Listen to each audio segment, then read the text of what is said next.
Alhamdulillah alladzi bi ni'matihi tatimmus shalihat. Segala puji bagi Allah Jalla Jalaluh, yang karena nikmatnya kebaikan-kebaikan menjadi sempurna, yang karena rahmatnya niat-niat baik hamba dapat terlaksana. Allahumma salli wa sallim wa zid wa barik wa an'im ala abdika wa rasulika habibina wa sayyidina Muhammad wa ala alihi wa ashabihi ajma'in. Ya Allah, semoga salawat, salam, berkah dan nikmat senantiasa Engkau limpahkan dan tambahkan untuk hamba kekasih-Mu, untuk baginda Nabi kita Muhammad alaihi salatu wassalam, untuk keluarga beliau, untuk istri-istri beliau, untuk putra-putri beliau, dan untuk seluruh sahabat Nabi. Semoga Allah meridhai kita bersama mereka. Amma ba'd. Ahibati fillah, pemirsa Roja TV dan pendengar Radio Roja dimanapun antum berada, kembali kita belajar.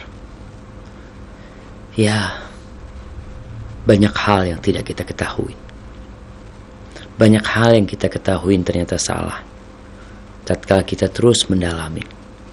Sehingga seorang muslim dalam kehidupan ini tidak boleh belajar kemudian berhenti dari belajarnya karena merasa sudah berilmu. Kata para ulama mengatakan al-ilmu thalathatu ashbar. Ilmu itu 3 jengkal.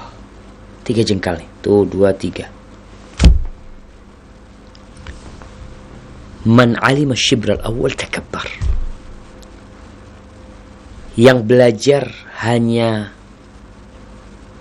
jengkal pertama, dia akan sombong biasanya, merasa paling berilmu, seakan-akan hanya dia yang ngerti masalah. Kemudian yang masuk ke tahapan kedua, ke jengkal yang kedua nih, tawadhu. Dia akan tawadhu, mulai tahu diri dia, merendahkan dirinya. Kemudian ketika dia masuk ke tahapan yang ketiga, alima annahu la ya'lamu syai'an. Dia tahu kalau dia nggak tahu apa-apa.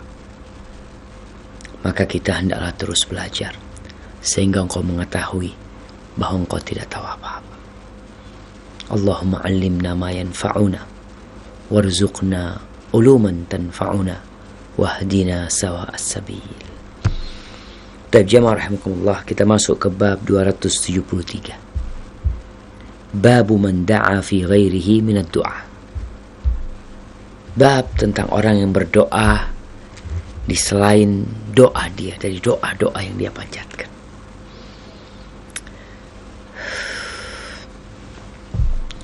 Kita memiliki banyak masalah. Baik itu masalah yang kita buat sendiri atau yang dibuat orang lain. Baik itu masalah karena kita yang melakukan kesalahan atau kita yang menginginkan sesuatu dalam kehidupan ini. Bagaimana kita meraih apa yang kita inginkan dan terhindar dari apa yang kita takutin dan kita khawatirkan dalam kehidupan ini. Ketika malam tiba, tatkala mentari tenggelam di ufuk barat, kemudian kegelapan mulai menyelimuti dunia ini.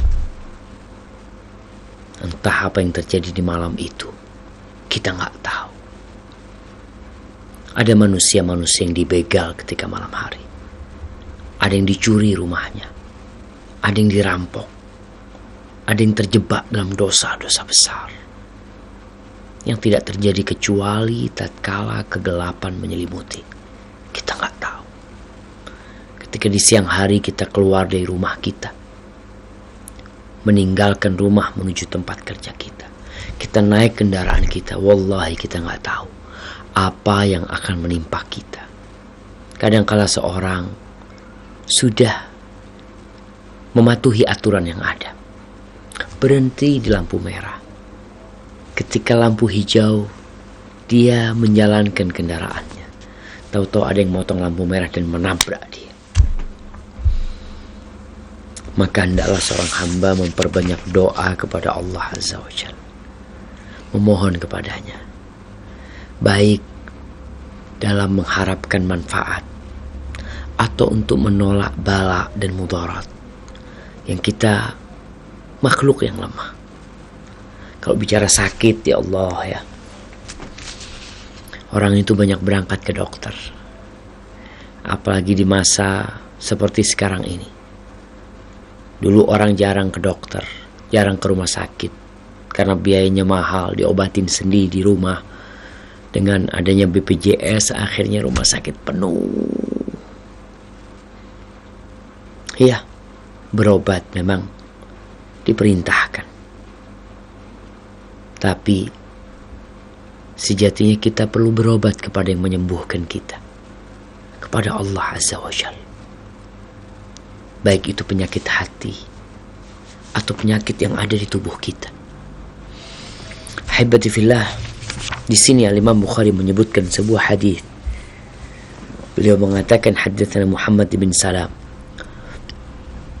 qala akhbarana Abdah qala akhbarana Muhammad bin Amr qala haddatsana Abu Salamah an Abi Hurairah qala qala Rasulullah sallallahu alaihi wasallam, innal karim ibnal karim ibnal karim ibnal karim Yusuf ibn Yaqub ibn Ishaq ibn Ibrahim Khalilur Rahman tabaraka wa ta'ala qala qala Rasulullah sallallahu alaihi wasallam, law labithtu fi sijni ma labitha Yusuf thumma ja'ani ad-da'i la ajabtu idh ja'ahu ar-rasul faqala irji' ila rabbika fas'alhu ma balun niswati allati qatta'na aydiyahun wa rahmatullah ala Lut in kana la ya'wi ila ruknin shadid idh qala liqaumihi law anna li bikum quwwatan aw awi ila ruknin shadid ma in ba'atha Allahu ba'dahu min nabiyyin illa fi tharwatin min qaumih.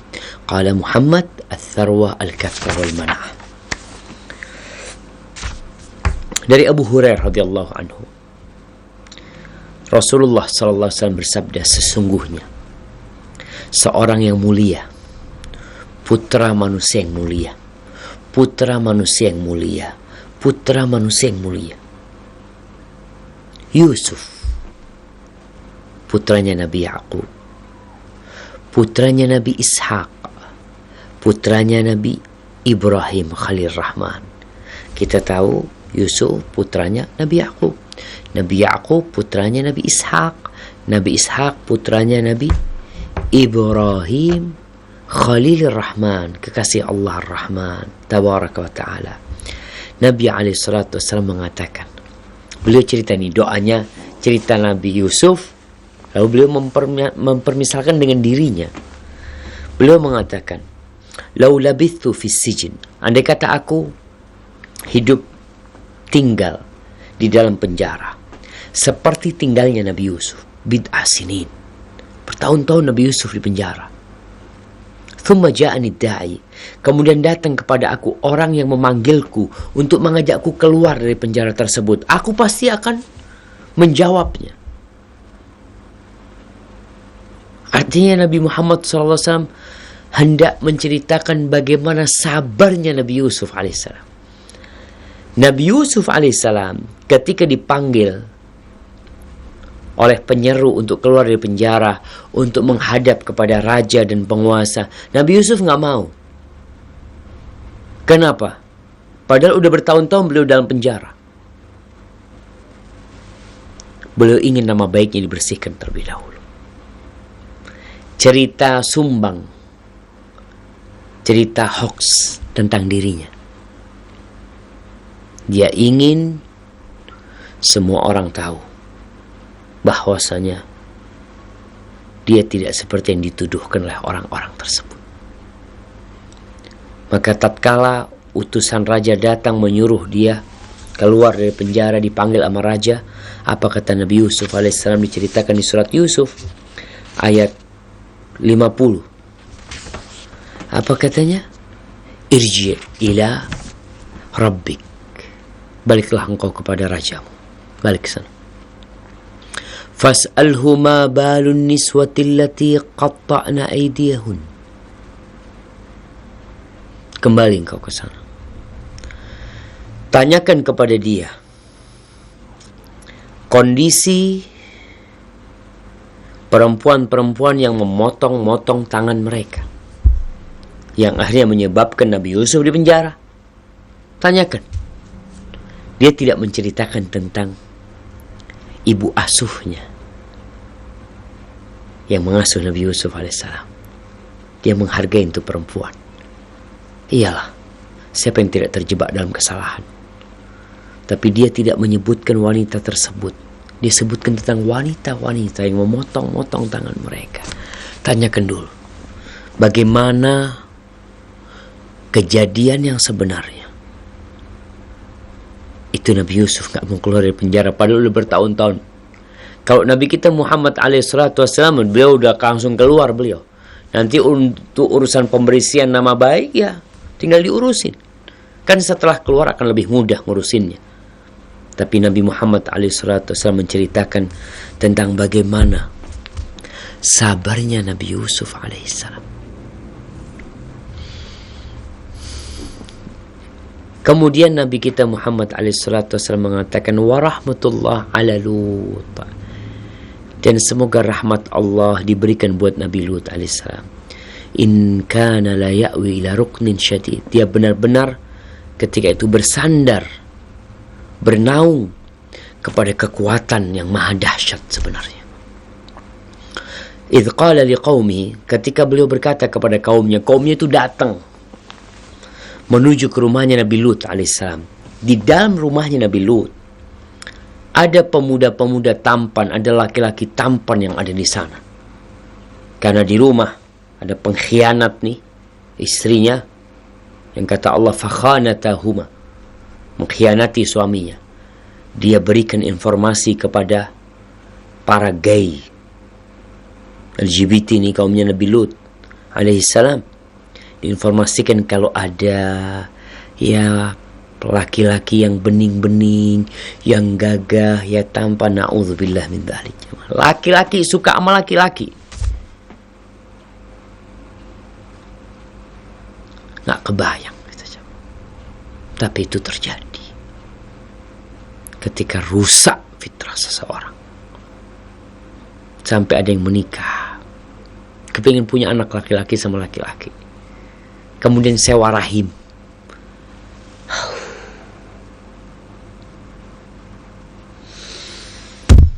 Na'udzubillah min dzalik. Nabi Lut alaihissalam ketika melihat kaumnya yuhra'un ilayya, berbondong-bondong ke sana, ketika itu Nabi Lut mengatakan lau anna li bikum quwwah, andai kata aku memiliki kekuatan nih, atau memiliki ya rukun syadid, akan bernaung kepada kekuatan yang maha dahsyat untuk mengusir kaumnya, untuk memberikan hukuman kepada kaumnya. Padahal Nabi Lut bukan gak percaya sama Allah Azza wa Jal. Beliau percaya. Tapi di sini Nabi alaihissalam mengatakan bahwa Allah merahmati Nabi Lut alaihissalam.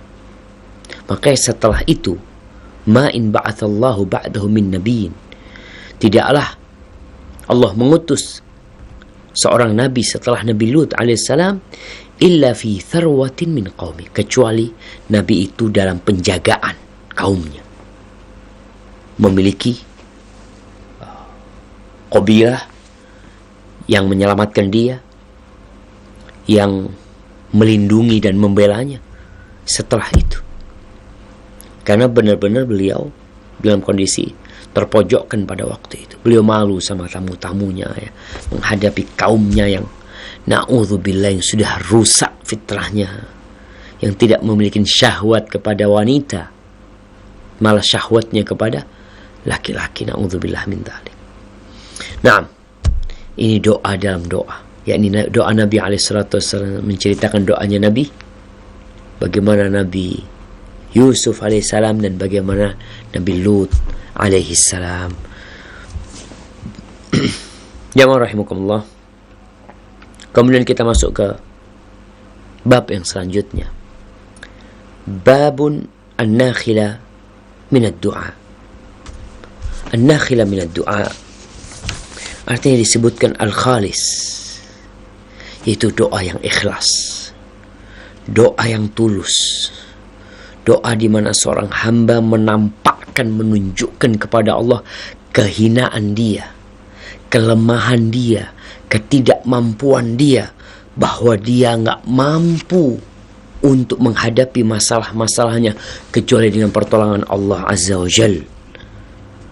Maka di sini orang yang tulus dalam doanya, niscaya Allah Azza wa Jal akan mengabulkan doanya di dunia dan di akhirat.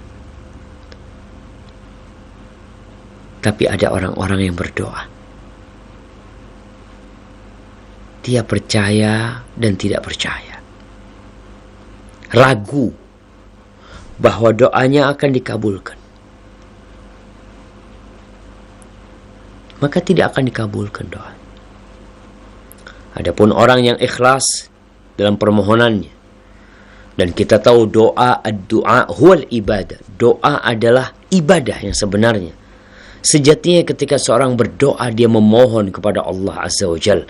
Ketika dia sedang sholat, ketika sedang dia berpuasa, ketika dia sedang berangkat haji, melakukan ibadah-ibadah yang lainnya, di situ mengandung unsur permohonan dia kepada Allah Azza wa Jal. Maka jangan sampai kita berdoa hanya mengharapkan pujian dari orang. Ketika kita berada di atas mimbar, kita angkat tangan berdoa. Ketika kita sedang sholat witir, kita pilih doa-doa yang paling mulia dalam kunut witir. Ketika diminta doanya, Ustaz tolong doa Ustaz buat kami Ustaz. Ustaznya angkat tangan berdoa. Pertanyaannya, apakah engkau ikhlas dalam doamu? Ataukah engkau mengharapkan pujian dan sanjungan dari manusia yang ada? Hanya engkau yang tahu sama Allah Azza wa Jalla tentang niatmu. Tapi di sini Imam Bukhari menyebutkan telah mengajarkan kepada kami Umar bin Hafs, dia berkata telah mengajarkan kepada kami bapakku, dia berkata telah mengajarkan kepada kami Al-A'mash, qala haddatsani Malik ibn Harith an Abdurrahman ibn Yazid qala kana Rabi' ibn Khuthaim ya'ti Alqamah yaum al-Jumu'ah. Nanti setelah kita bahas doa ini, kita akan berbincang tentang Rabi' ibn Khuthaim, seorang tabi'in yang subhanallah ya, yang bagaimana Abdullah bin Mas'ud radhiyallahu anhu mengatakan kepada dia, ya Rabi', law ra'aka Rasulullah sallallahu alaihi wasallam la ahabbak. Wahai Rabi', kalau Nabi alaihissalatu wassalam melihatmu, niscaya dia akan mencintai engkau. Subhanallah ya. Ini sebuah keistimewaan Rabi' bin Khuthaim yang dipersaksikan oleh Abdullah bin Mas'ud, sahabat Rasulullah sallallahu alaihi wasallam. Nanti kita akan bicarakan. Di sini katakan Rabi' biasa datang ke Alqamah pada hari Jumat. فَإِذَا لَمْ أَكُنْ ثَمَّ أَرْسَلُوا إِلَيَّ. Kalau nggak ada di sana, maka diutuslah kepada Abdurrahman bin Yazid ini untuk cari Rabi'. فَجَاءَ مَرَّةً وَلَسْتُ ثَمَّةً فَلَقَيْنِي Alqamah. Baik, di sini disebutkan Rabi' biasa ke tempatnya Alqamah. Ini ceritanya Abdurrahman bin Yazid. Kalau Abdurrahman bin Yazid biasanya juga ikut nimbrung di sana, nggak ada di sana, biasanya dikirim orang agar datang nih. Ini sekawan nih, 3 sekawan nih kira-kira biasa kumpul. Kalau nggak ada, biasanya dipanggil Abdurrahman bin Yazid. Suatu hari aku nggak ikut hadir di sana di pertemuan itu. Falaqiyani Alqamah. Lalu Alqamah berjumpa dengan aku. Wa qala li. Lalu Alqamah berkata, alam tara ma jaa bihi Rabi'? Apa engkau nggak tahu apa yang dibawa Rabi ini. Rabi ngomong apa? Qala alam tara aktsara ma yad'un nas wa ma aqalla ijabatahum. Rabi mengatakan, apa engkau nggak lihat tuh orang doa-doa selama ini, banyak kali mereka berdoa, memohon.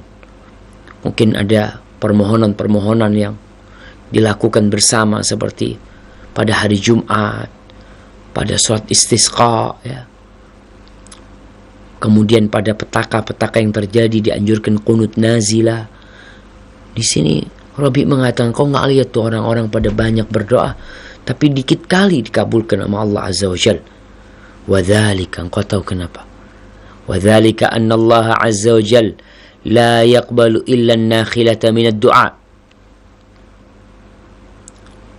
Apa sebabnya? Karena Allah Azza wa Jal tidak akan mengabulkan kecuali doa yang tulus, yang hatinya hadir di sana, yang permohonan itu bukan dengan lisannya belaka, tapi hati yang memulai permohonan tersebut, kemudian lisan mengucapkan memohon kepada Allah Azza wa Jal, benar-benar ikhlas. Qultu awalaysa qala dzalika Abdullah. Di sini Abdurrahman bin Yazid mengatakan kepada Alqamah, soalnya Alqamah heran gitu loh, takjub dengan pernyataan Rabi ini. Kok kayaknya dia nggak pernah tahu tentang masalah Allah tidak mengabulkan doa kecuali yang ikhlas. Padahal kan Allah mengatakan ud'uni astajib lakum. Kalian mintalah kepada aku, pasti aku kabulkan. Lalu si Abdurrahman bin Yazid menguatkan bahwa apa yang dikatakan oleh Rabi benar. Maka Abdurrahman mengatakan, apa bukankah Abdullah bin Mas'ud, guru kita bersama, pernah mengatakan itu? Apa yang dikatakan? Qala Abdullah bin Mas'ud mengatakan, la yasma'ullah min musmi' wala min mura'in wala la'ib illa da'in da'a yathbutu min qalbih. Qala fadhakara Alqamah qala na'am. Dikatakan Abdullah bin Mas'ud mengatakan, Allah tidak akan mendengarkan doa dari orang yang berdoa karena ingin didengarkan doanya oleh manusia. Dia berdoa karena ingin apa yang dia panjatkan direkam oleh manusia, dikenang oleh manusia. Wala min mura'in, tidak pula daripada orang yang riya, yang ingin dilihat. Kalau tadi ingin didengar, yang ini ingin dilihat. Wala la'ib, atau dari orang yang berdoa main-main, doanya nggak serius dia berdoa. Illa da'in, kecuali seorang yang berdoa yathbutu min qalbih, yang berangkat tuh permohonan dari dalam hatinya, tulus lillahi ta'ala. Terus Alqamah baru ingat, oh iya kata dia, anak ingat. Seperti itu. Habbati fillah, man kana yuridu harthad dunya nu'tihi minha. Barang siapa yang dalam amalannya, dalam doanya, ambisinya dunia, kami akan kasih, kata Allah.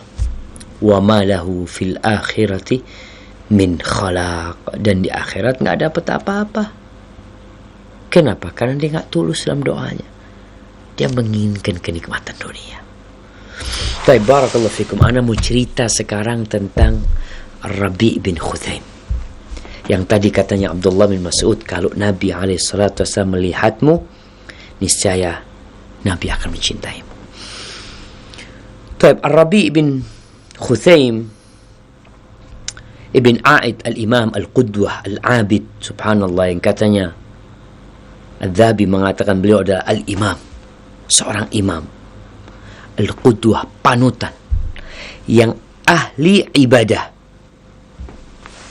Disebutkan dia meriwayatkan hadis dari Abdullah bin Mas'ud, dari Abi Ayyub al-Ansari, wa Amr ibn Maimun, wa huwa qalilur riwayah. Ini Rabi sedikit periwayatannya.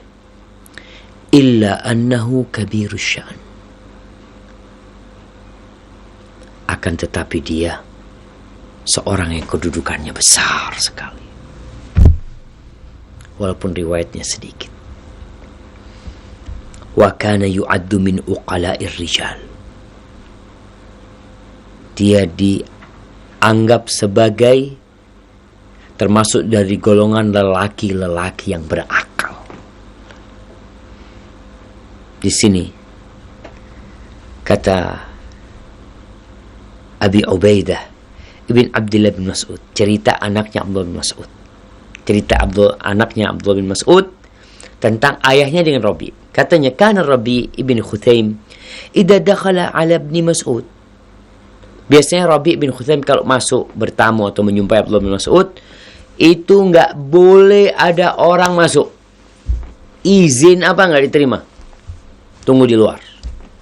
Kalau orang berdua ini, Abdullah bin Mas'ud lagi berjumpa dengan Rabi bin Khuthaim, sampai urusan keduanya selesai. Lalu Abdullah bin Mas'ud berkata kepada Rabi bin Khuthaim, "Ya Aba Yazid, law ra'aka Rasulullah la ahabbak sallallahu alaihi wasallam." Kalau Rasulullah sallallahu alaihi wasallam melihatmu, niscaya dia akan mencintaimu. Wah, gimana nih Rabi jemaah? Wa ma ra'aituka illa dzakartul mukhbitin, dan aku tidak pernah memandangmu kecuali aku ingat dengan orang-orang yang taat kepada Allah, yang kembali kepada Allah, yang patuh dan berserah diri kepada Allah. Ahibati fillah, kalau ada orang yang datang kepada Rabi bertanya, tanya nih masalah hukum, apa kata Rabi? Ittaqillah fima alimta. Bertakwalah engkau kepada Allah atas apa yang engkau ketahui, yang kau punya ilmunya. Wa mastu'thira bihi alaika fakilhu ila alimi. Yang kau enggak tahu ilmunya, serahkan kepada yang alim. Jangan sok alim. La ana alaikum fil amdi akhwafu minni alaikum fil khata. Aku tuh lebih takut dalam urusan dalam memberikan fatwa mungkin salah dengan sengaja, itu lebih aku takutin daripada aku memberikan fatwa tanpa sengaja dan salah fatwanya. Artinya orang harus berhati-hati ketika memberikan fatwa, ketika menjawab pertanyaan, dan ketika seorang tahu apa yang dia sampaikan salah, dia perlu merevisi pernyataan dia. Wa ma khairukum al-yawm bi khair. Yang baik di antara kalian itu bukan orang yang paling baik sebenarnya. Walakinnahu khairun min akhar syarr. Tapi dia baik relatif karena dia baik dari orang yang lebih buruk daripada dia. Bukan orang baik beneran gitu. Wa ma tattabi'una al-khair haqqa ittiba'i. Kalian tidak mengikuti kebaikan itu dengan sebenar-benarnya. Banyak di antara kita yang udah hijrah, setengah-setengah hijrah. Di masa Rabi bin Khuthaim, dia mengatakan itu. Ada orang-orang tidak hijrah dengan sebenar-benarnya. Yang enak dia ikutin, yang gak enak dia tinggalkan. Wa ma tafirruna minasyarri haqqa firari. Dan kalian tidak melarikan diri dari kejahatan dengan sebenar-benarnya. Orang yang benar-benar lari, yang tidak menoleh lagi ke belakang. Kalian gak kayak gitu. Wala kullu ma anzalallahu ala Muhammadin sallallahu alaihi wasallam adraktum. Dan tidak semua yang Allah turunkan kepada Nabi Muhammad alaihi salatu wasallam kalian bisa memahaminya.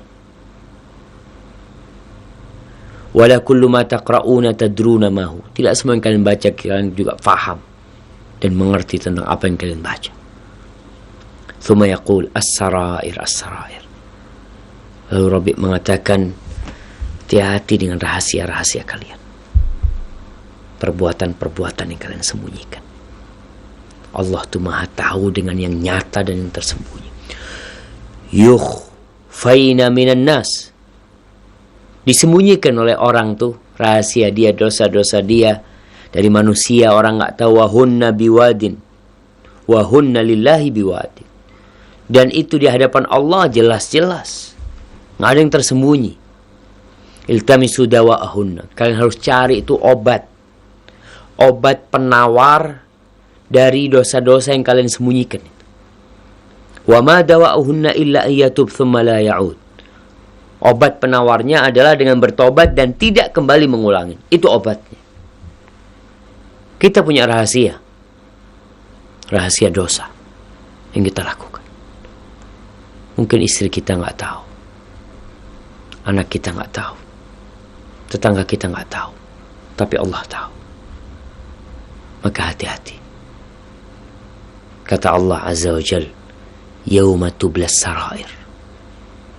Pada hari yang rahasia-rahasia ditampakkan semuanya, dan akan ditanya tentang dosa-dosa yang disembunyikan tersebut, ketika dia tidak bertobat kepada Allah Jalla Jalaluhu. Itu ucapan Rabi. Kata Mansur an Ibrahim, Mansur meriwayatkan dari Ibrahim, qala fulan ma ara Rabi bin Khuthaim takallama bi kalamin mundu 20 sana illa bi kalimatin tas'ad. Aku enggak pernah melihat Rabi mulai 20 tahun kenal sama Rabi ini. Aku enggak pernah melihat dia berbicara dengan pembicaraan kecuali pembicaraan yang diangkat. Ilaihi yas'adul kalimut thayyib. Kepada Allah tuh yang menunjukkan ketinggian Allah Azza wa Jal. Kalimat-kalimat yang baik itu akan naik ke atas. Di riwayat Ibrahim mengatakan bahwasanya Rabi bin Khaim tidak pernah ngomong kecuali omongan itu berpahala gitu.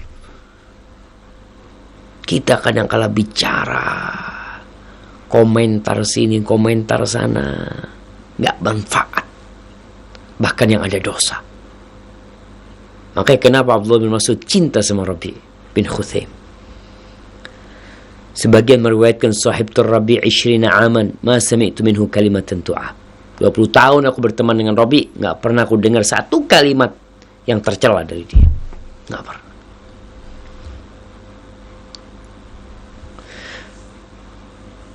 Kemudian nih, Rabi itu kalau ditanya, kaifa asbahtum? Gimana kondisi kalian pagi hari ini? Tanya gimana kabarnya, sehat, baik ya. Biasanya kita ditanya kayak gitu, ketemu sahib nih pagi hari, kaif halak, kaif sehatak. Rabi kalau ditanya gimana kondisi kau pagi hari ini? Kata Rabi, du'afa mudhnibin, na'kulu arzaqana wa nantadhiru ajalana. Kata Rabi, kita nih pagi hari ini dalam kondisi lemah dan penuh dengan dosa. Lemah, banyak dosa.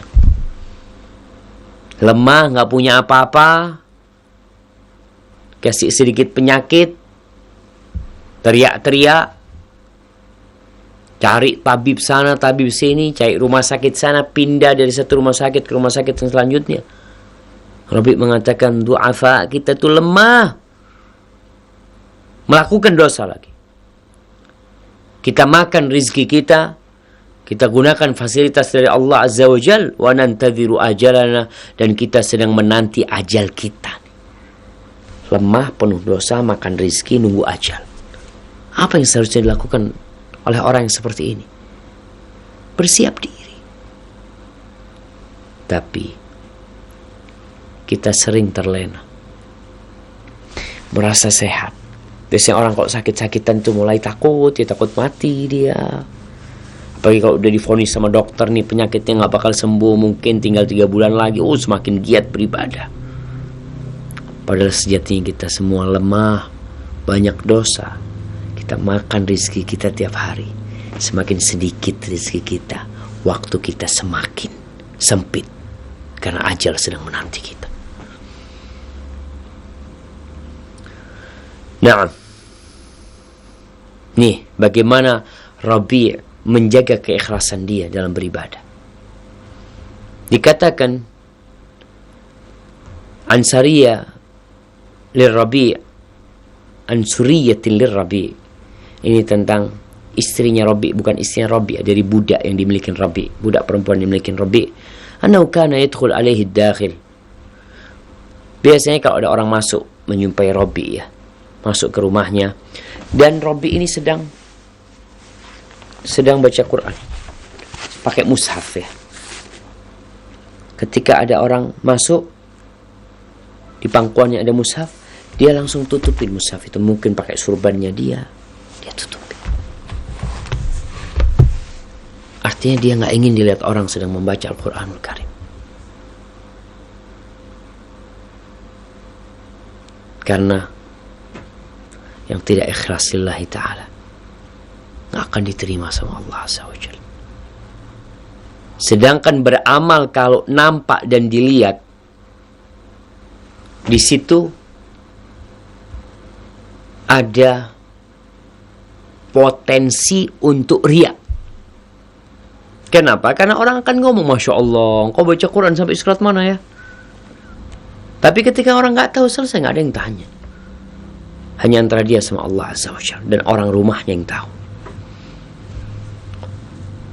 Nih, putrinya Rabi menceritakan tentang ayahnya. Dia lihat ayahnya nggak tidur. Qalat kuntu aqul ya abata ala tanam. Ayah, apa kau nggak tidur? Udah malam nih. Kau nggak tidur, ayah? Fayaqul kaifa yanamu man yakhaful bayat. Gimana akan tidur orang yang takut azab Allah datang di malam hari? Wallahi jamaah, Allah berfirman, afa amina ahlul qura an ya'tiyahum ba'suna bayatan wahum naimun. Gimana penduduk negeri itu akan merasa aman tidur di malam hari? Apa mereka nggak takut di malam hari itu datang azab Allah Azza wa Jal dalam kondisi mereka tidur, digempakan itu bumi, sehingga biasanya orang kalau tidur nggak sadar tertimpa dia mati. Dan azab Allah yang lebih dahsyat kelak akan datang. Orang yang takut dengan azab Allah. Kata Allah, tatajafa junubuhum anil madaji'. Ya Allah, lambung mereka di malam hari itu menjauh dari tempat tidurnya. Allah, Allahumma arhamna. Habibati fillah. Itu Rabi' bin Khuthaim. Nggak tidur karena takut. Tidak seperti kebanyakan manusia tidak tidur di malam hari, berada di tempat-tempat maksiat, atau menonton hal-hal yang tidak diridhai Allah Azza wa Jal, yang seharusnya digunakan waktu untuk beribadah kepada Allah Jalla Jalaluh. Di akhir hayatnya, Rabi' bin Khuthaim terkena falij.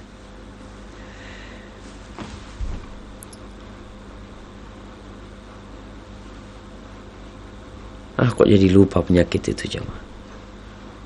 Mati separuh. Biasa orang kena stroke tuh, mati separuh ya badannya. Lumpuh separuh. Di akhir hayatnya Rabi sakit.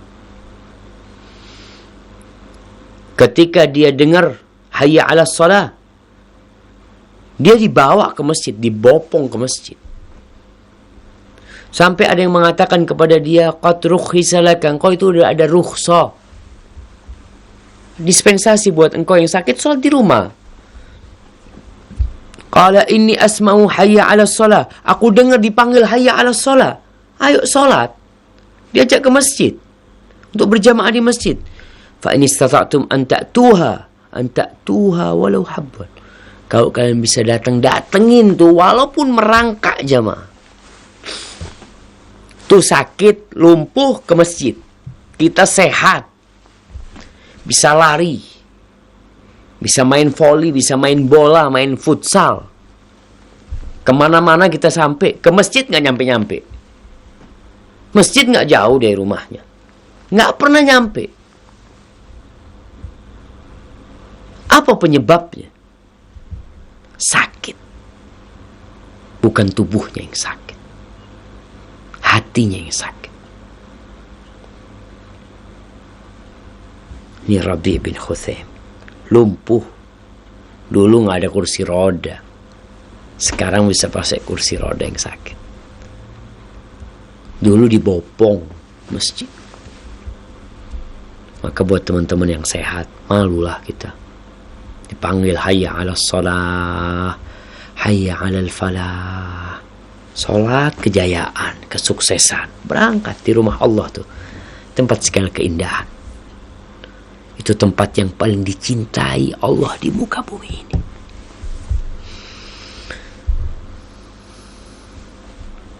Ketika sakit, ada yang mengatakan kepada dia yang diriwayatkan Sufyan Ats-Tsauri, "Lau tadawait." Kalau engkau berobat, ya. Ayolah berobat. Karena kita lihat orang kalau sakit itu berobat kemana-mana.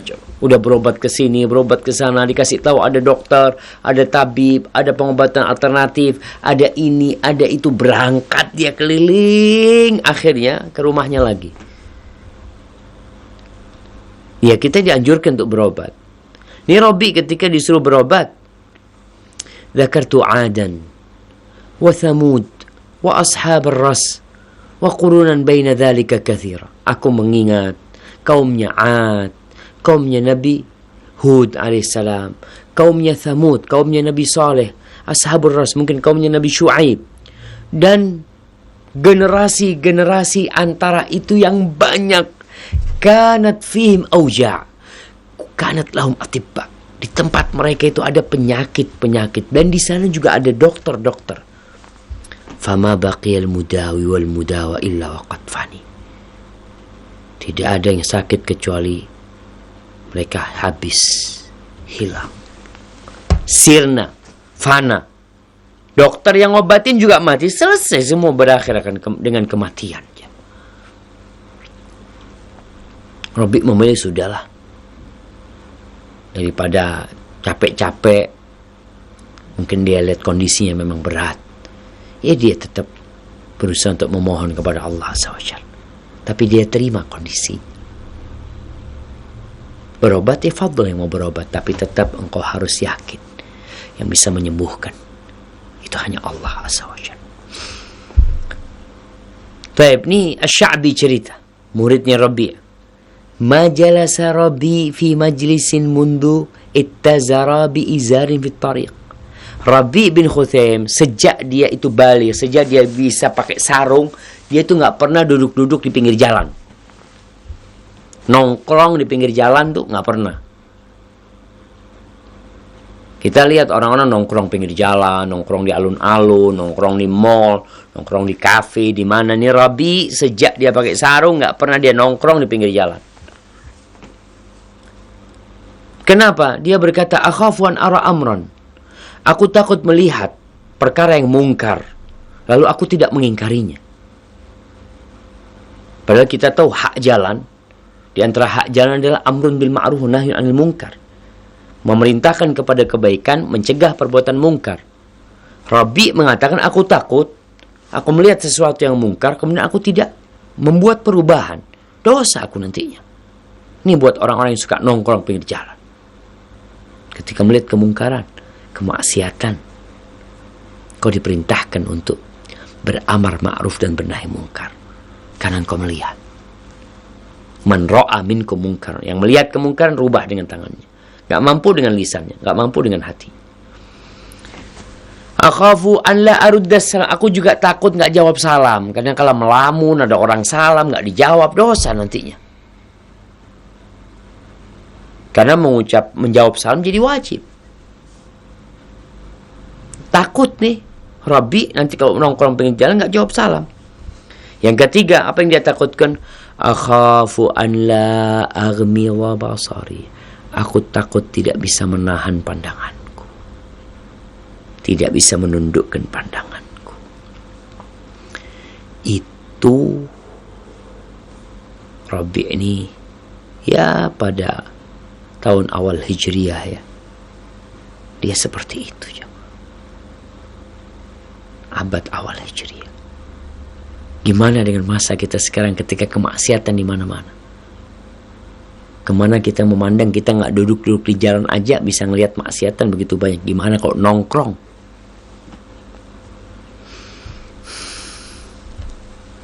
Kemudian di sini disebutkan Nusair bin Zu'luq, bahwasanya Rabi bin Khuthaim kata dia nggak pernah sholat sunnah di masjid kecuali sekali. Dia lihat sekali Rabi itu sholat di masjid.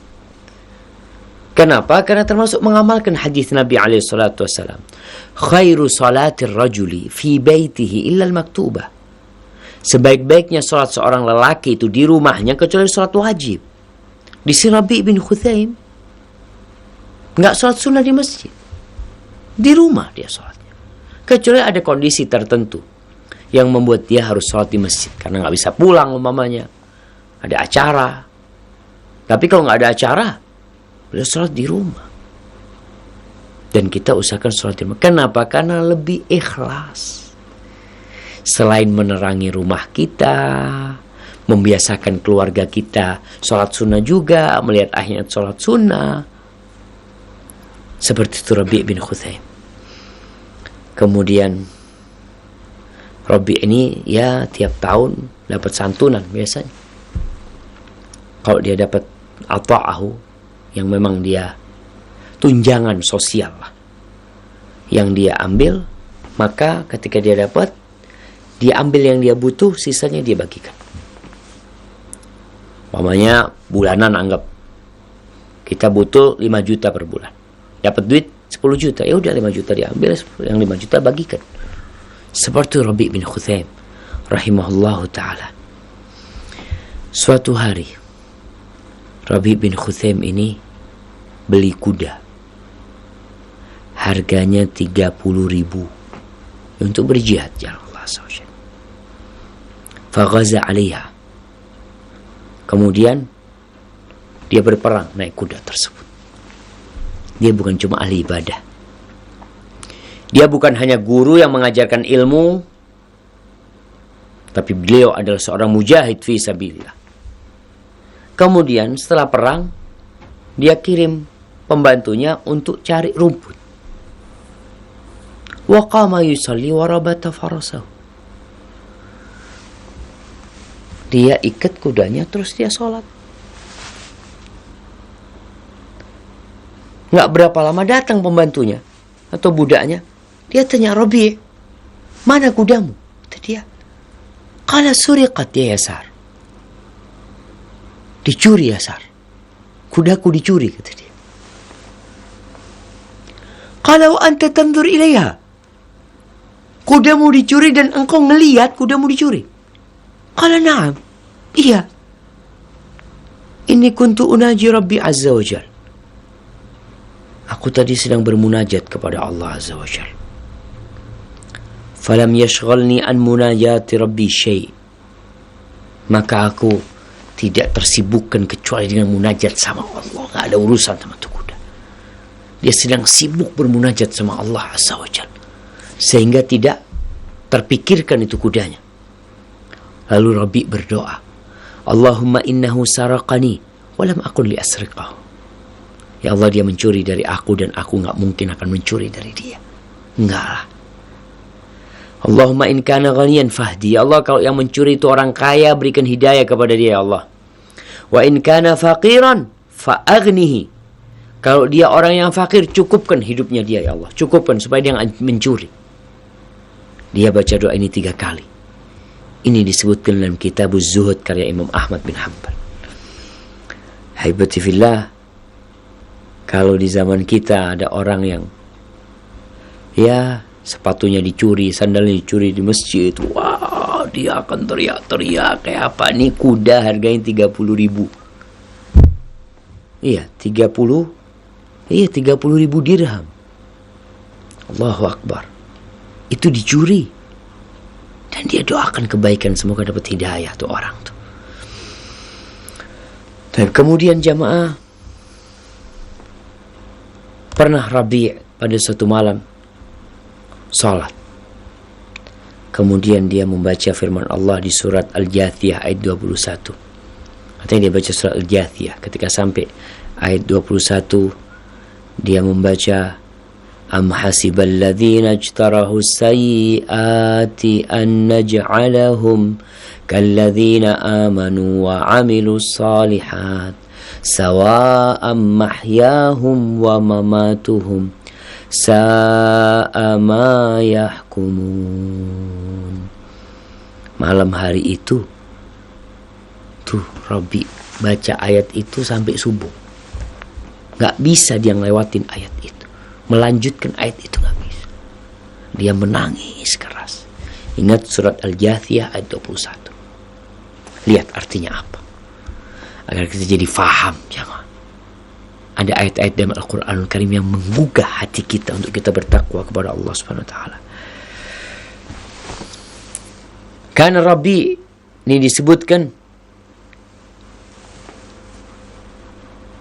bahwasanya Rabbi termasuk yang datang di awal waktu, ketika hari Jumat mungkin, atau di lain waktunya.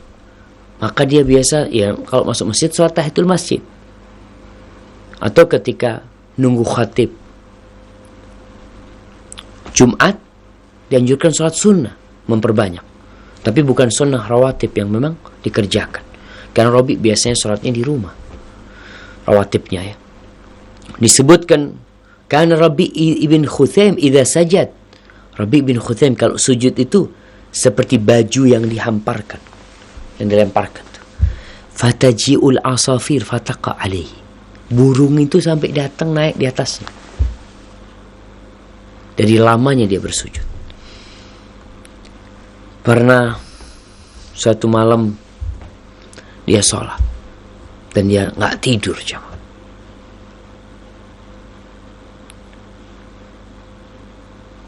Disebutkan di sini ibunya melihat Rabi sholat, terus nangis nih Rabi. Karena dilihat nangisnya terlalu panjang, ibunya tanya sama Rabi, "Ya bunayya, la'allaka qatalta qatilan." Wahai ananda, kau mungkin habis bunuh orang. Kau mungkin habis bunuh orang. Kok nangisnya sampai kayak gitu? Faqala na'am ya walidati. Betul ibu, aku telah membunuh seseorang. Faqalat wa man hadzal qatil ya bunayya. Siapa yang kau bunuh? Biar kita datang ke keluarganya, minta maaf sama mereka, kita bayar diahnya. Semoga mereka memaafkan perbuatanmu ini. Wallahi law alimu ma talqa minal buka wasar laqad rahim. Kalau mereka tahu bagaimana kondisimu di malam hari, nangis ya kayak gini, ini saya mereka akan menyayangimu. Kesian sama engkau nantinya. Fayaqulu ya walidati hiya nafsi. Ummi, bunda, yang aku bunuh itu diriku sendiri bunda, jiwaku sendiri. Haibati fillah, masih banyak cerita tentang Rabi'. Yang terakhir nih cerita tentang Rabi' ya. Rabi' ini lama tadi kena stroke tadi. Dia suatu hari ingin makan ayam. Ingin makan ayam dia. Dia tahan dirinya. Dia tahan gak mau makan ayam dia. Dia gak cerita sama istrinya. Lalu karena gak kuat sudah 40 hari, dia ngomong sama istrinya, "Ishtahaitu lahma dajaj mundu 40 yawman. Fakafaftu nafsi raja'a an takuffa fa'abad." Aku tuh 40 hari kepingin. Ini bicara syahwat ya, kita harus nahan syahwat kita. Tidak semua yang kita inginkan kita beli. Kita ingin baju yang bagus, kita ingin mobil yang bagus, kita ingin jam yang bagus, kita ingin ini yang bagus. Kadang-kala kita ngikutin nafsu kita. Kita harus berusaha mengontrol nafsu kita, syahwat kita. Ini Rabi ngasih contoh, aku tuh ingin, aku selera kepingin makan daging ayam 40 hari yang lalu sudah. Aku tahan-tahan, aku pikir nafsuku ini akan berhenti. Ternyata enggak, tetap aja kepingin. Setelah ditahan 40 hari. Nafsunya enggak mau berhenti. Kita kan yang kala kuliner sana kepingin makan ini berangkat, makan ini berangkat sana. Tahan dirinya. Pengen makan enak, tahanlah. Untuk ngontrol nafsu kita. Supaya bisa kita tundukkan. Bukan kita yang ikut nafsu kita, tapi nafsu kita yang ikut kita.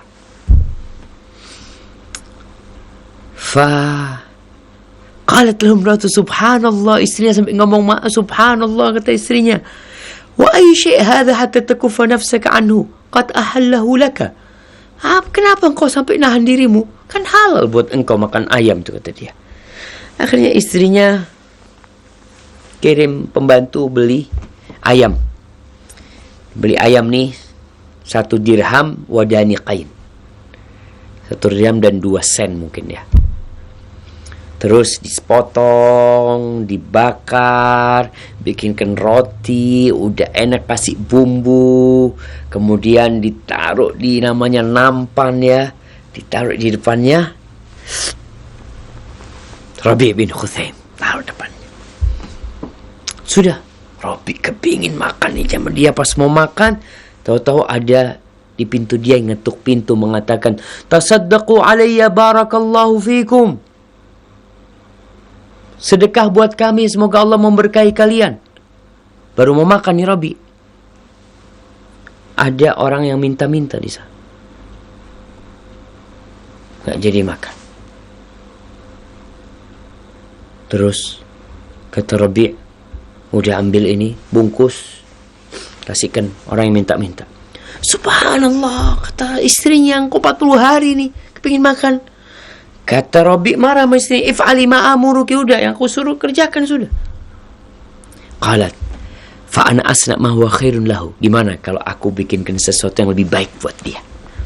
Wa ahabbu ilaihi min hada, yang lebih dia cintai daripada makanan ini. Kata Rabi', wa mahu, apa itu?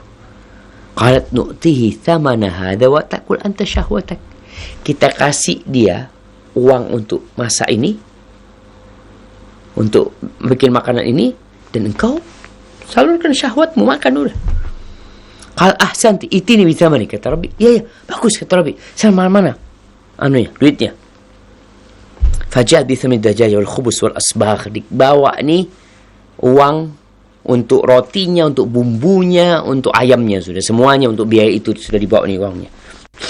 Kemudian kata Rabi', ya tuh uangnya taruh, kemudian bungkus semuanya sama uangnya, kasihkan dia. Sampai seperti Rabi' bin Khuthaim jamaah. Ada satu kisah lainnya yang subhanallah nih, ana tutup dengan ini. Al-Mundhir bin Rabi', Al-Mundhir, anna Rabi', ini Mundhir cerita tentang Rabi' bahwasanya dia pernah berkata kepada istrinya, isna'u li khabisan wa kana yakadu la yashta'lim syai'an, bikinkan kepadaku roti yang enak ya, roti sama daging yang ada bumbunya macam-macam lah. Khabis ini makanan spesial lah, yang hampir nggak sering dibuat di rumahnya Rabi', dan Rabi' juga nggak sering minta macam-macam. Suatu hari dia minta khabis, maka dibikin khabis. Ketika jadi khabisnya, apa kata Rabi'? Antarkan ke tetangga kita. Ada tetangganya yang sakit ya, sakit sampai ngiler-ngiler tuh jamaah. Ketika dikasih makanan itu, tetangganya makan jamaah sambil air ludahnya keluar jamaah, karena dia enaknya makan tersebut. Wah, ma yadri hadza ma ya'kul, ini orang nggak ngerti apa yang dia makan gitu loh. Orang sakit kan kalau seperti itu. Apa kata Rabi'? Lakin Allah azza wa jalla yadri. Iya, dia nggak tahu. Itu orang musab, bisa dikatakan musab agak gila ya orangnya, yang stres tuh nggak waras. Kasih makanan yang enak kayak gitu, kata keluarnya dia nggak tahu apa yang dia makan. Iya, dia nggak tahu, tapi Allah tahu apa yang sedang dia makan.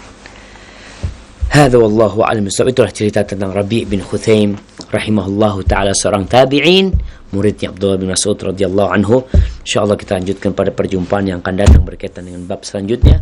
Mungkin kita masuk ke sesi tanya jawab. Fadhal. Barakallahu fikum. Jazakallahu khairan, kami sampaikan kepada Ustaz Dr. Syafiq bin Riza Basalamah MA hafizahullah taala yang telah memberikan nasihatnya kepada kita dari pembahasan kitab Al-Adabul Mufrad karya Al-Imam Al-Bukhari rahimahullah taala, dan juga kisah yang sangat menarik dari seorang tabi'in Rabi' bin Khuthaim rahimahullah. Dan untuk berikutnya kita akan masuk sesi tanya jawab. Bagi Anda para pemirsa Roja TV dan pendengar Radio Roja yang ingin ikut berpartisipasi, dapat mengirimkan pertanyaan Anda baik melalui pesan singkat atau melalui line telepon. Untuk line telepon. Dan pertama kita akan angkat pertanyaan pertama di malam hari ini, yakni dari Bapak Abu Abdullah di Kalimantan Selatan. Terkait dengan doa, Ustadz, berdoa yang disunahkan itu apa setelah sholat fardu Ustadz atau setelah sholat sunat? Mohon penjelasannya Ustadz. Barakallahu fikum. Berkaitan dengan doa, kita diperintahkan untuk berdoa kapan saja. Tapi ada waktu-waktu mustajab. Di antara waktu mustajab itu adalah dubur kulli salah, di penghujung setiap salat. Salat mafruḍah, dubur salat al-maktubah, salat fardu, ada doa yang mustajab. Kapan dibacanya?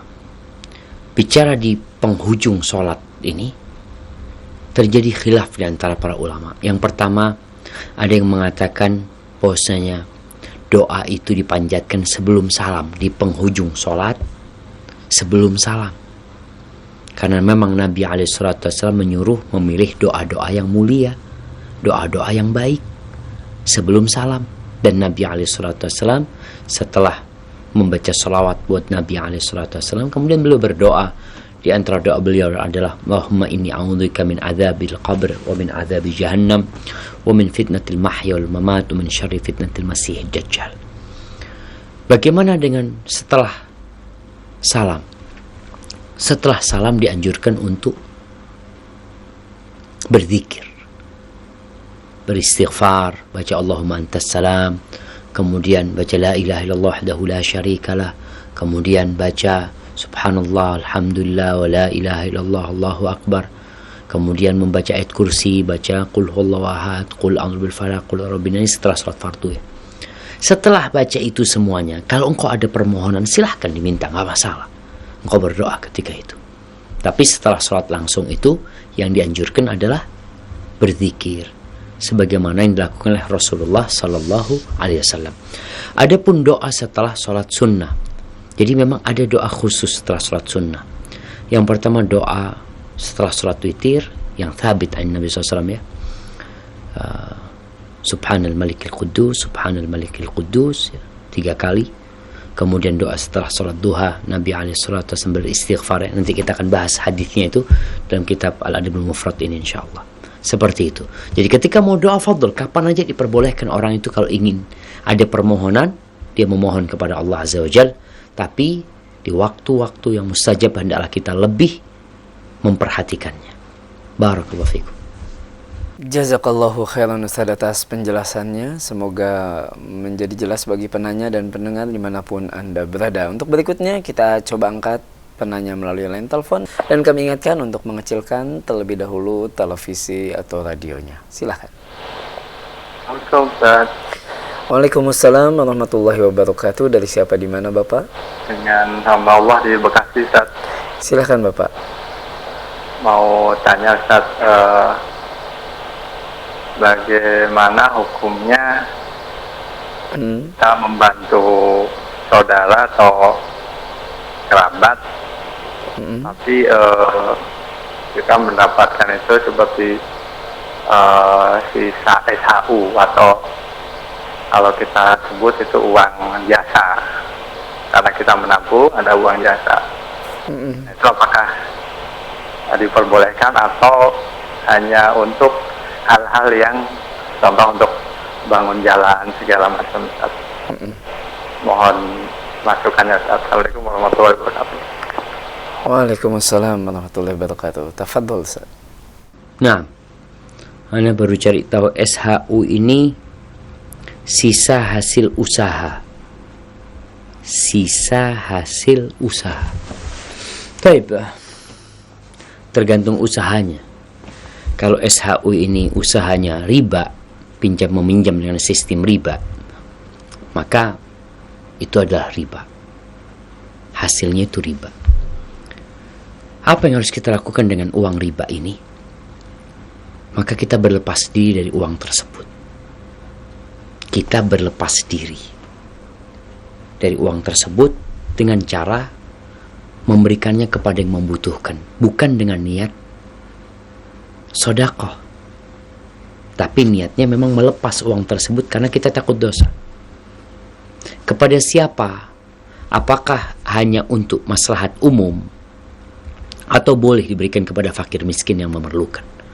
Anda membaca fatwa beberapa ulama, mereka membolehkan ketika memang ada orang miskin yang memerlukan uang tersebut, maka buat dia uang itu halal insyaAllah. Sedangkan buat kita uang haram, kita harus lepas nih uang. Lepasnya kemana? Bisa untuk maslahat umum, Bisa untuk orang-orang yang memang memerlukan hal itu. Tapi ingat, tatkala kita mengeluarkan uang itu, kita sedang berlepas diri dari dosa, bukan berharap pahala. Jadi kalau ada kerabat kita, kalau kita punya uang yang halal, maka adalah itu yang kita keluarkan untuk membantu kerabat kita, karena kita akan mendapatkan pahala darinya. Dan sebaik-baiknya sedekah adalah kepada kerabat kita, kepada keluarga kita sendiri. Maka lebih baik kalau antum punya uang untuk sedekah yang halal, itu yang kita berikan ke keluarga kita. Tapi kalau nggak ada cuma uang itu, dan anda lihat keluarga anda memerlukan, benar-benar memerlukannya, kalau nggak dibantu dia akan susah, dan anda akan buang uang inilah, kalau nggak untuk maslahat umum, untuk siapa, maka diberikan kepada dia, insya Allah nggak apa-apa. Tapi sekali lagi bukan dengan niat bersedekah, tapi niatnya kita memang berlepas diri dari dosa tersebut. Hadza wallahu a'lam bissawab. Jazakallahu khairan Ustaz atas penjelasannya, dan masih kita akan angkat pertanyaan berikutnya Ustaz melalui pesan singkat dari seorang bapak di Buton Utara Ustaz. Mau bertanya Ustaz, apakah ibadah saya dapat diterima Ustaz? Sedangkan pada diri saya masih ada hak orang lain yang belum saya tunaikan. Mohon nasihatnya Ustaz. Barakallahu fikum ya. Berkaitan dengan hak orang lain yang ada pada diri kita. Kita tahu ayyuma lahmin nabata min suhd fannaru aula bih. Daging mana saja yang tumbuh dari haram makan neraka lebih tepat jadi tempat dia. Kemudian cerita Nabi alaihissalatu wassalam tentang seorang yang berdoa, mengangkat tangan, mohon sama Allah azza wa jal, manggil-manggil ya Rabb, musafir, kondisinya memprihatinkan. Lalu kata Nabi alaihissalatu fa anna yustajabalah, gimana mau dikabulkan doanya, gimana mau diterima doanya, sedangkan dia makan haram, dikasih makan haram, pakaiannya haram, minumnya haram. Maka kalau tadi ada hak orang lain yang ada pada diri kita, kita segera bertobat kepada Allah azza wa jalla. Kesempurnaan tobat kita, kalau kita memang makan haknya orang, kita harus minta maaf sama itu orang, atau kita balikin. Tinggal bagaimana kita datang kepada orang tersebut dengan niatan kita akan mengembalikan, kita minta maaf. Tapi kalau ke sana kayaknya akan terjadi keributan yang lebih besar nantinya, terjadi sesuatu yang tidak inginkan, ya antum niatkan mulai ditabung untuk membayar apa yang antum ambil dari orang itu tersebut. Terus setelah kumpul, mungkin mau ditransfer langsung kepada dia atau diberikan kepada orang lain dengan harapan dia menerima hak dia, kita berikan. Tapi hukum asalnya adalah kita minta maaf kepada orang yang kita zalimin atau haknya yang kita makan. Dengan cara seperti itu insya Allah Allah akan mengampuni kita. Dan buat antum banyak-banyak istighfar, bertobat kepada Allah azza wa jalla. Hadza wallahu a'lam bissawab. Na'am. Jazakallahu khairan Ustaz atas penjelasannya. Untuk berikutnya kita coba kembali angkat pertanyaan melalui line telepon, kami persilahkan. Iya. Waalaikumsalam warahmatullah. Silakan, dari siapa di mana Ibu? Ibu Jihad. Baik. Di Musyirawat. Oh baik, silakan Ibu. Mau tanya Ustaz ini. Nah, ini kan ada orang tua. Waktu sebelum meninggal itu berwasiat bahwa kalau ini harta yang ditinggal kalau sudah meninggal nanti pembagiannya ini tidak sesuai Al-Quran, walaupun Bapak itu tahu aturan dari Al-Quran itu gimana ya. Baik. Terima kasih. Baik, sama-sama Ibu. Tafadhol Ustaz. Barakallahu fiik. Nah, berkaitan dengan wasiat. Wasiat orang tua itu ada yang harus dijalankan, ada yang tidak boleh dijalankan. Orang tua punya hak dalam wasiat sepertiga hartanya. Dia punya hak. Sepertiga harta itu silahkan diwasiatkan. Mau dibuat bikin masjid, mau dibuat macam-macam. Tapi ketika urusan pembagian warisan. Karena pembagian warisan, kalau sudah mati orang tua, warisan itu, harta itu jadi milik ahli waris. Punya orang tua hanya sepertiga, silahkan mau diwasiatkan. Bagaimana anak-anak menghadapi wasiat orang tuanya? Kita kembalikan kepada Al-Quran dan Sunnah. Karena sekali lagi, kalau sudah mati orang tua, itu jadi haknya Allah Azza wa Jal. Allah yang bagiin. Jadi kalau umpamanya fulan dikasih sekian, fulan dikasih sekian, dan kita tahu ahli waris nggak berhak dapat wasiat juga, maka dikembalikan kepada pembagian yang sesuai dengan syariat. Orang tua punya hak sepertiga. Jadi kalau ada yang mau diwasiatkan udah sepertiga, mau buat masjid sepertiga, mau dikasihkan ada orang yang bukan ahli waris mau dikasih sama orang tua umpamanya, silahkan. Tapi hanya sepertiga saja. Sisanya sesuai dengan pembagian dari Al-Quran dan Sunnah. Jamaah rahimakumullah. Apa kita nggak yakin bahwasanya pembagian warisan yang langsung dilakukan oleh Allah Azza wa Jalla itu tidak adil? Apakah kita merasa bahwasanya cara Allah membagi waris itu kurang tepat? Ketahuilah bahwasanya ketetapan Allah itu yang paling sempurna. Wa tammat kalimatu rabbika sidqan wa adla. Itu yang paling adil, yang seperti itu, yang paling mulia. Dan Allah masih memberikan hak kepada orang yang meninggal ini sepertiga. Silahkan, itu kau berhak membagimu, membagikannya terserah engkau. Tapi untuk yang lebih dari sepertiga nggak boleh, karena itu punya ahli waris dan Allah sudah menentukannya. Bagi buat keluarga yang dapat wasiat seperti itu, wasiatnya tidak boleh dijalankan. Tapi yang dijalankan adalah yang Allah sudah tetapkan di dalam Al-Quran dan Sunnah. Dan sekali lagi, ada yang boleh dapat wasiat, tapi ahli waris tidak berhak dapat wasiat. Dan orang tua hanya bisa sepertiga dari hartanya yang diwasiatkan, tapi bukan untuk ahli waris. Adapun masalah pembagian, maka dikembalikan pembagian yang sesuai dengan syariat. Hadza wallahu a'lam bissawab. Ya. Jazakallahu khairan Ustaz atas penjelasannya. Dan penanya berikutnya Ustaz melalui pesan singkat, dan banyak pertanyaan yang senada dengan pertanyaan ini Ustaz, dari Hafiz di Pelalawan dan juga penanya yang lainnya, terkait dengan berdoa Ustaz sebelum salam dan saat sujud. Apakah boleh menggunakan bahasa Indonesia dan dibacanya dalam hati saja? Mohon penjelasannya Ustaz. Barakallahu fiik. Iya, berkaitan dengan sholat. Yang pertama, bacaan sholat ini tidak boleh dirubah. Tetap harus sesuai dengan bahasa yang diajarkan oleh Nabi kita Muhammad SAW. Al-Fatihah, Allahu Akbar, ya. Bacaan-bacaan yang memang sudah ada aturannya, maka dibaca dalam bahasa Arab. Bagaimana dengan doa? Apakah doa harus dibaca dengan bahasa Arab? Apakah boleh bagi orang yang tidak mampu berbahasa Arab untuk berdoa dengan bahasa Indonesia? Ada khilaf di antara para ulama. Ada yang melarangnya. Melarangnya, bahkan sebagian berpendapat bisa batal sholatnya ketika dengan bahasa lainnya. Tapi pendapat yang lebih kuat, yang ana condong kepadanya, pendapat ya beberapa ulama, diperbolehkan dengan bahasa Indonesia ketika berdoa. Ingat, berdoa bukan merubah bacaan sholatnya ke dalam bahasa Indonesia, tapi dia memang berdoa mohon dengan bahasa Indonesia. Dia boleh berdoa dengan bahasa Indonesia ketika sujud dan sebelum salam umpamanya.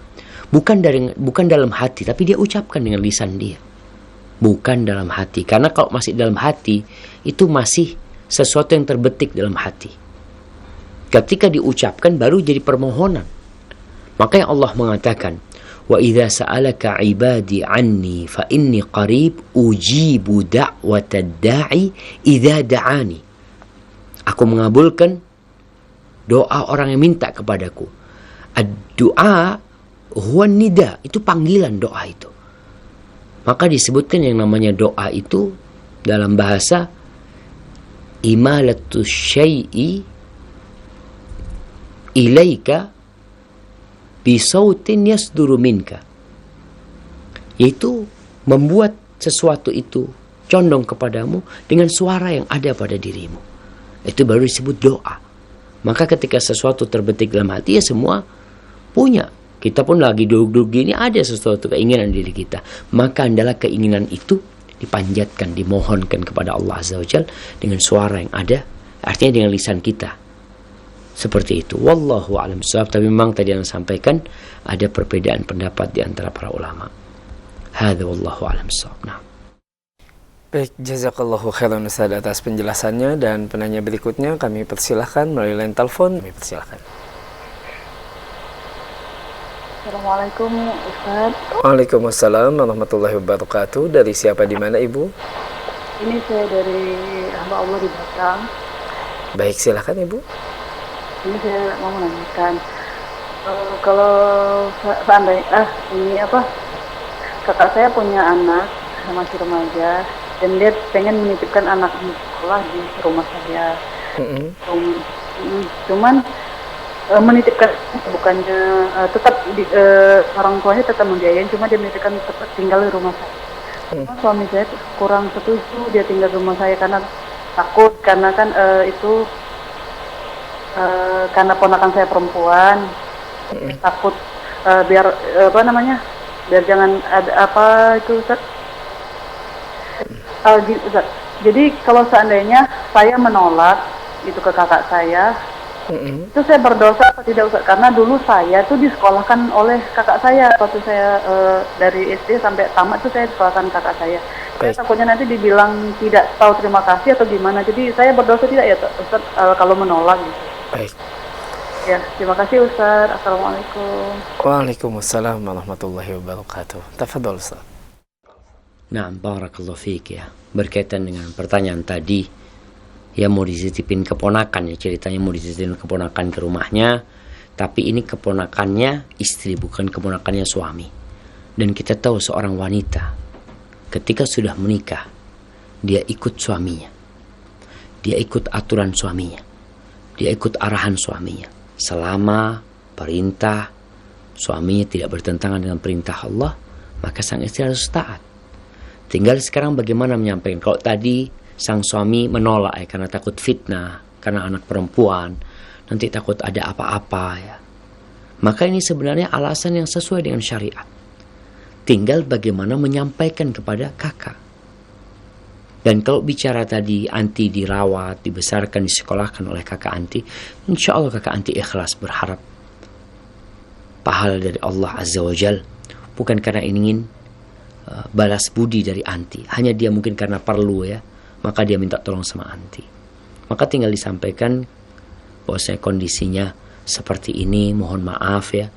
Kalaupun mau membantu mungkin bisa dicarikan rumah kos-kosan yang dekat sana atau gimana, dan selalu diperhatikan. Intinya seorang istri ikut suaminya. Kalau suaminya takut terjadi fitnah, maka lebih baik ditolak dan mohon maaf ya. Perkara dia mungkin akan ngomong macam-macam, ya kita minta maaf sama dia. Mungkin kita perlu ada penengah nantinya, karena jangan sampai hal ini membuat silaturahim itu putus. Mudah-mudahan kakak bisa memahami hal itu. Tinggal anti sebagai adik mungkin bisa memberikan solusi yang lain. Seperti yang disampaikan, gimana kalau tinggal di sana, mungkin ada tempat tahfidz kayak Al-Quranul Karim ya. Dia sambil sekolah bisa ada yang mengawasin dia pulang dari sana. Mungkin itu akan jadi solusi yang lebih baik. Artinya anti membantu bagaimana menyelesaikan masalah ini. Hadza wallahu a'lam bishawab. Nah. Jazakallahu khairan Ustaz atas penjelasannya. Dan berikutnya Ustaz, mungkin pertanyaan terakhir kita di kesempatan malam hari ini Ustaz, yaitu pertanyaan dari Bapak Toyib di Medan. Ingin bertanya Ustaz, lebih afdol mana Ustaz? Berdoa sendiri atau berjamaah Ustaz? Karena setelah sholat berjamaah, berdoa, dan juga bisa berdoa sendiri. Mohon penjelasannya Ustaz. Barakallahu fiik. Nah, berkaitan dengan berdoa, mana yang lebih utama? Berdoa sendiri-sendiri atau berdoa berjamaah? Rasulullah SAW terkadang beliau memimpin doa dalam peristiwa-peristiwa tertentu. Ketika selesai perang Uhud, Nabi SAW mengatakan, inni da'in fa'aminu. Kata Nabi SAW, aku akan berdoa, kalian aminkan semuanya. Kemudian ketika beliau Jumat, ketika beliau salat istisqa ya. Beliau melakukan doa, beliau membaca doa dan sahabat mengaminkan. Adapun dalam kondisi-kondisi selesai sholat, wallahu a'lam bishawab, ana nggak pernah dapat hadis yang sahih yang menceritakan bahwa Nabi SAW memimpin doa berjamaah. Artinya Nabi SAW selama di Madinah 10 tahun ya, selesai sholat, beliau berzikir, beliau mengajarkan doa kepada para sahabatnya, tapi sepanjang yang anda tahu tidak ada riwayat yang sahih bahwasanya beliau memimpin doa bersama. Tapi beliau mengajarkan kepada para sahabat, engkau baca doa ini, engkau baca doa ini, engkau baca doa ini. Artinya dalam kondisi selesai sholat, yang sunnah adalah kita doa sendiri-sendiri, kita berzikir pun sendiri-sendiri. Sebagaimana Nabi SAW tidak memimpin, kita bicara memimpin jamaah. Nabi SAW memang berzikir dengan suara keras, terdengar oleh para sahabatnya. Sahabat pun seperti itu. Ibnu Abbas menceritakan kita tahu selesai sholat itu dengan suara di masjid. Bahwa oh ini sudah selesai sholat, berarti ada zikir yang terdengar suaranya. Seperti itu. Tapi kalau memimpin doa, memimpin berzikir selesai sholat fardu, sepanjang yang anda tahu Nabi SAW tidak pernah melakukan itu, maka hendaklah kita ya mengamalkan apa yang telah contohkan Rasulullah SAW. InsyaAllah itu lebih baik dan lebih benar. Hadza wallahu a'lam bishawab. Allah Azza wa Jal, kalau ada yang salah dan kurang berkenan, itu dari diri anda pribadi. Allah dan Rasul terbebaskan dari kesalahan itu. Wassalamualaikum warahmatullahi wabarakatuh.